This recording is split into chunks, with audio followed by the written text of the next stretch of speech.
Ladies and gentlemen, look who is now making his way to President-elect Donald J. Trump, who has made few public appearances since Election Day, returned on Saturday to Madison Square Garden, the site of an inflammatory campaign rally late last month, to face a warm welcome from tens of thousands of people at an Ultimate Fighting Championship event. Mr. Trump walked into American Badass by Kid Rock and was met with a chant of USA. USA as the president-elect took his seat around 10 p.m. At the edge of the octagonal fighter's cage, the arena for a few minutes could have been mistaken for one of his rallies.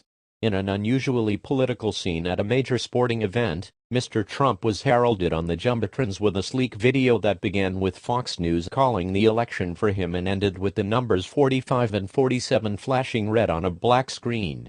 Joining Mr.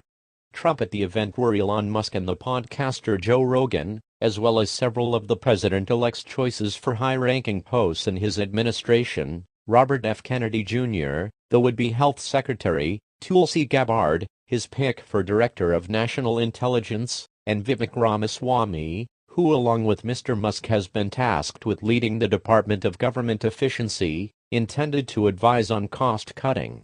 The group, which also included Speaker Mike Johnson, Republican of Louisiana, looked incongruously formal in an arena filled with sweatshirts, UFC gear and baseball caps.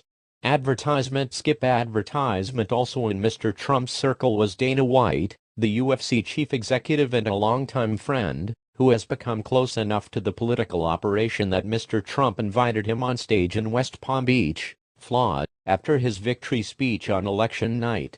Mr.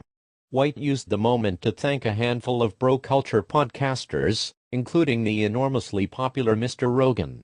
Mr. Trump's campaign aggressively courted young male voters, are also a significant share of UFC's target audience, through podcast appearances, and the league's cast of characters played a role in Mr. Trump's campaign.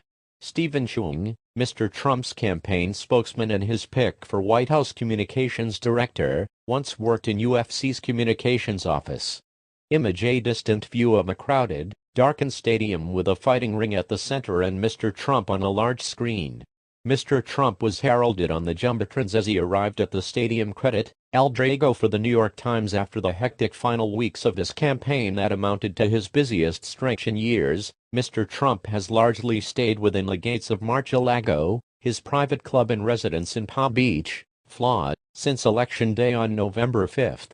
Advertisement skip advertisement. There, he has been toasted by a steady stream of supporters and sought out by those hoping for a job in his administration. Mr. Trump has also delivered speeches at galas in Florida hosted by right-wing political organizations that hope to help set his administration's agenda. He ventured to Washington this past week only to meet with President Biden in the Oval Office and to attend a closed-door meeting with House Republicans. He has not taken questions from the news media. The UFC audience on Saturday, diverse in age and race, came from across the country, and not everyone seemed to hold strong feelings about Mr. Trump, even if some were excited to see him. Jolie Bohr, 44, of Whippany, NJ, who supports Mr. Trump though he did not cast a vote, said he was more thrilled to see John Jones, the headline fighter of the night.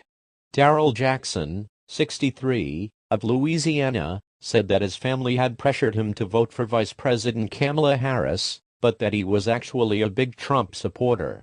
Still, the president-elect was not the main draw of the evening for Mr. Jackson, who said he was eager to see Mr. Jones fight in person. Mr. Jones, the current heavyweight champion, won the fight in the third round with a roundhouse kick that left his opponent, Stipe Miocic, prostrate on the mat. Afterward, Mr. Jones celebrated with an imitation of Mr. Trump's signature dance, a recent favorite among athletes, twisting his hips to the beat and bobbing his fisted hands. He later handed the president-elect his championship belt.